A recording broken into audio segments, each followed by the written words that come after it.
Welcome to the League. This is Real Takes with Major League, where I break down today's headlines and give you the takes that actually matter.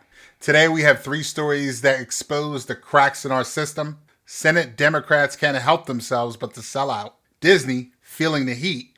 And the Department of Education teaming up with extremists. But before we get started, remember to hit that subscribe button, share this video with your community, and join in the conversation down below. Let's get started. Democrats in the Senate voted unanimously to honor recently deceased podcaster Charlie Kirk, making his birthday, October 14th, a national day of remembrance. The resolution set aside that day to commemorate Charlie's contributions to the public discourse and his public service. Now, I know you're asking, are we talking about the same Charlie Kirk? Yes, we are. We're talking about this Charlie Kirk. The Civil Rights Act of 1964 as a huge mistake. Correct. Sorry, if I see a black pilot, I'm going to be like, boy, I hope he's qualified. Note in our piece that Kirk describes King as, quote, a bad guy. It's true. And Kirk self-described very, very radical view that the country made a mistake when it passed the Civil Rights Act. Also true. Joy Reid and Michelle Obama and Sheila Jackson Lee and Ketanji Brown Jackson were affirmative action picks, we would have been called the racist. You are? But now they're coming out and they're saying it for us. They're coming out and they're saying, I'm only here because of affirmative action. Yeah, we know. You do not have the brain processing power to otherwise be taken really seriously. You had to go steal a white person's slot to go be taken somewhat seriously. Thing number 1. Democrats are not on our side. They work just as hard as Republicans to block, water down, and prevent progressive ideas from ever becoming law. This once again proves that both sides theory isn't just a cliche. It's reality. The so-called opposition party keeps showing us they'd rather kowtow to white nationalists than risk upsetting their corporate donors. Thing number 2. It took 15 years of struggle, protests, and countless fights to make Martin Luther King Jr. Day a national holiday. 15 years of blood, sweat, and tears for a man who literally gave his life for justice. And for Charlie Kirk, he gets his name on a calendar faster than Congress can pass a budget. That comparison alone should make your fucking blood boil. Thing number 3. This isn't leadership. This is capitulation dressed up as unity. What they're uniting around is the normalization of hate. Democrats just showed us that when the chips are down, they rather co-sign the far right's agenda. And while these politicians are slapping lipstick on the pig that is Kirk's legacy, corporations are learning the power of organized people. Disney is under growing fire as boycott threats spread after ABC decided to indefinitely suspend Jimmy Kimmel Live. The network's move came after Jimmy Kimmel made controversial remarks about conservative activist Charlie Kirk's recent assassination. Many critics say the suspension is not only excessive, but a dangerous attack on free speech. The backlash online has been swift. Thousands of users are canceling Disney Plus subscriptions in protest, sharing screenshots of their cancellations with hashtags like boycott Disney and boycott ABC. One user wrote, "Just canceled my Disney Plus account. This is for canceling Jimmy Kimmel's show." Another said, "Hit them where it hurts, the money." On Reddit, entire threads have appeared calling for a united boycott.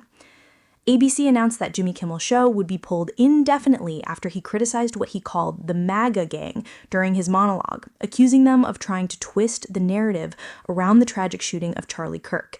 Kimmel's comments led major affiliate owners like Nexstar Media Group and Sinclair Broadcasting to pull the program from their stations.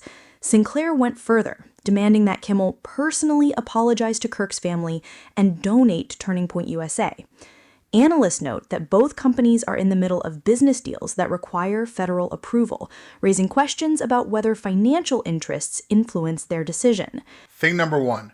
Boycotts work.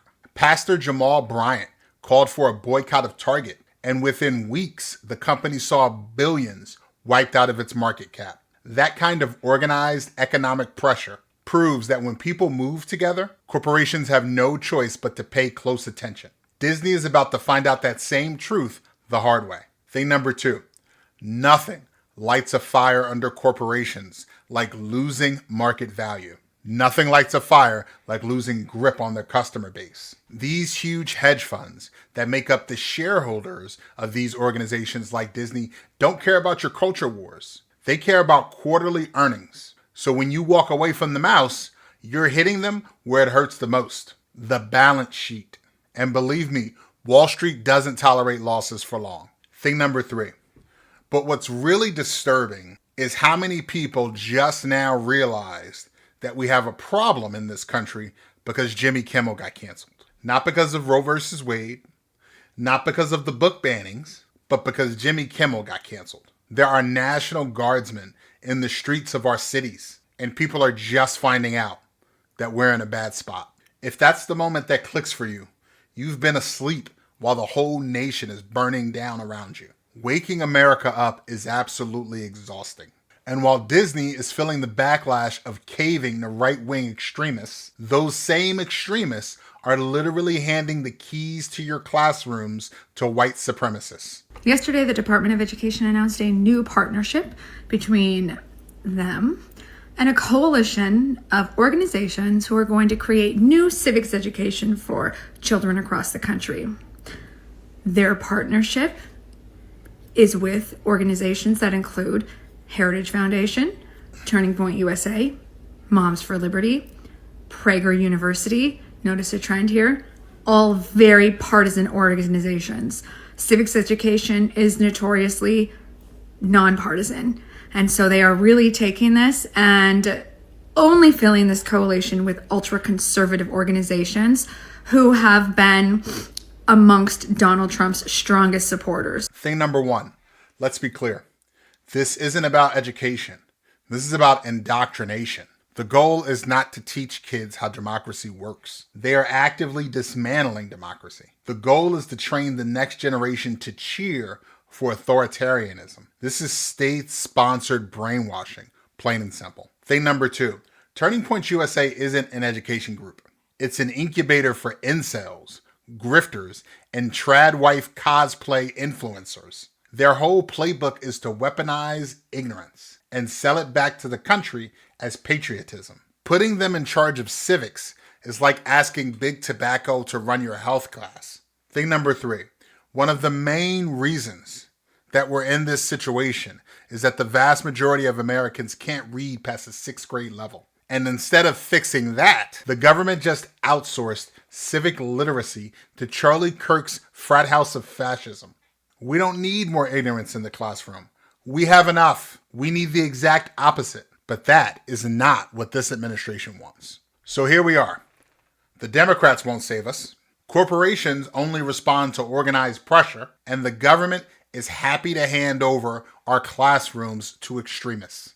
If you think this is bad, just wait until ignorance and white nationalism become part of our national curriculum. Thank you for joining us on Real Takes with Major League. As always, hit that subscribe button, share this video with your community, and let's continue the conversation in the comments.